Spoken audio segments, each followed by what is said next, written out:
इकडे आला.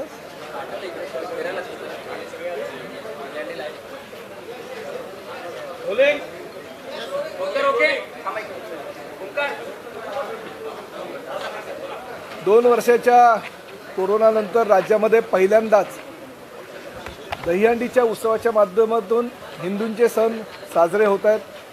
19 तारखेला पहिला दहीहंडीचा उत्सव आहे आणि गेल्या अनेक वर्षापासून म्हणजे 23 वर्षापासून हा दहीहंडीचा उत्सव साजरा करत असताना एक आयोजक म्हणून 2012 साली जोगेश्वरीच्या जय जवान गोविंदा पथकानं माझ्या संस्कृती या प्रतिष्ठानच्या मंडळामध्ये जागतिक विक्रम केला होता. त्याची नोंद गिनीज वर्ल्ड रेकॉर्डनं घेतलेली आहे आणि लिम्का वर्ल्ड रेकॉर्डनं सुद्धा त्याची नोंद घेतलेली आहे. राज्यामध्ये देवेंद्र फडणवीस आणि एकनाथ शिंदे साहेबांचं सरकार आल्यानंतर ह्या पक्षाचा आमदार म्हणून मी सर्वप्रथम शिंदे साहेबांकडे मुख्यमंत्री या नात्यानं मागणी केली की दरवर्षी गोविंदाच्या 1-2 दिवस अगोदर सुट्टी जाहीर केली जाते. ती सुट्टी आपण किमान 3 आठवडे आधी जर जाहीर केली तर गोविंदा चांगल्या प्रकारे सराव करू शकतील. आणि माननीय मुख्यमंत्री महोदयाने ती मागणी मान्य केली आणि गोविंदासाठी सार्वजनिक सुट्टी जाहीर केली 19 तारखेला.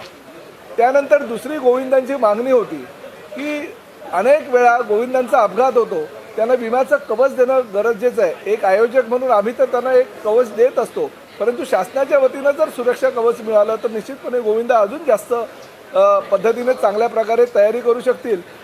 काल देवेंद्र फडणवीस आणि शिंदे साहेबांनी गोविंदांना 10 लाखाचं सुरक्षा कवच जाहीर केलं आणि त्याची सगळे पैसे हे राज्य शासनाच्या वतीनं राज्य शासन भरणार आहे. त्याबद्दल मी त्यांचं मनापासून अभिनंदन करतो. ह्या 2 मागण्यांबरोबर तिसरी आमची शेवटची प्रमुख मागणी अशी होती की गोविंदा हा क्रीडा प्रकारामध्ये समावेश त्याचा व्हावा.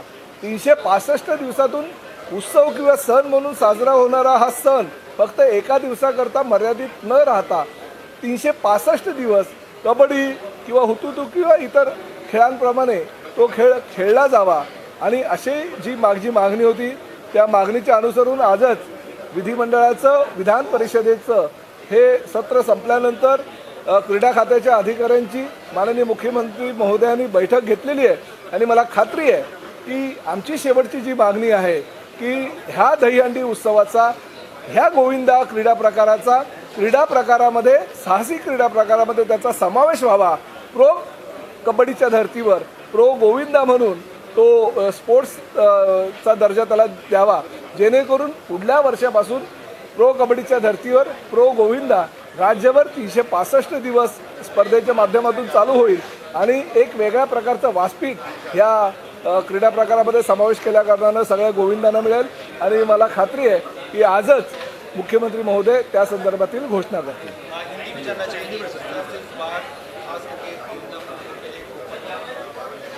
पिछले कई सालों से महाराष्ट्र की ये संस्कृति है, महाराष्ट्र का ये उत्सव है, पूरे देश में मनाया जाता है, मगर महाराष्ट्र की बात ही कुछ और है.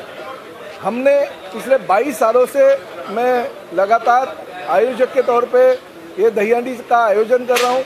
2012 में जोगेश्वरी के जय जवान गोविंदा पथक ने हमारे ही व्यासपीठ पे एक विश्व विक्रम प्रस्थापित किया था, जिसकी Guinness book of world record ने नोंद ली है.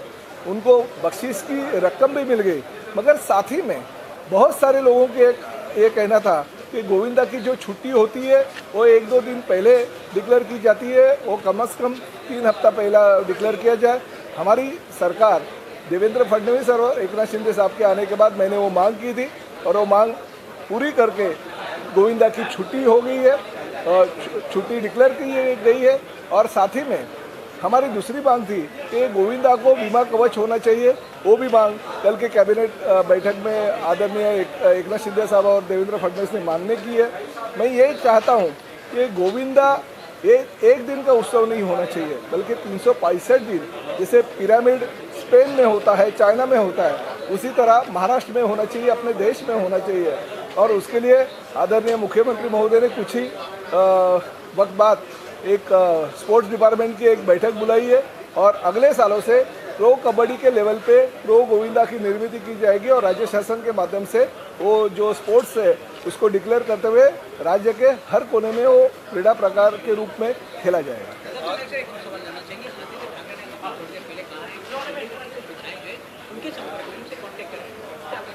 मुझे इस बारे में कुछ पता नहीं है, मगर हाँ एक बात है कि उनके बहुत सारे विधायक हमारे संपर्क में हैं। एक सवाल वंदे मातरम को लेकर जिस तरह से सियासत वंदे मातरम को लेकर साथ कई मुस्लिम विधायक हैं, वो कहते हैं उन पर जबरदस्ती नहीं हो सकती। देखिए, हेलो कहा जाता है, हेलो तो क्या कोई मीनिंग नहीं है, क्योंकि दुनिया भर में हेलो कहा जाता है, मगर जिसके दिल में राष्ट्रभक्ति हो वो अगर वंदे मातरम कहेगा, वो अगर जय महाराष्ट्र कहेगा, वो अगर जय हिंद कहेगा, तो मुझे लगता है कि ये हमारे देश के हित के रूप में है।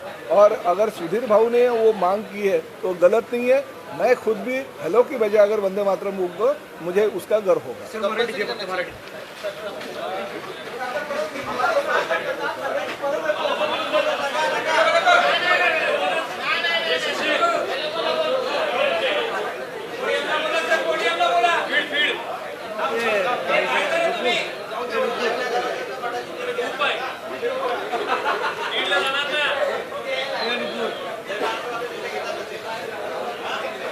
DNA मराठीच्या बातम्या पाहण्यासाठी आणि अपडेट राहण्यासाठी आमचा चॅनल DNA मराठी लाईक करा आणि सबस्क्राईब करा।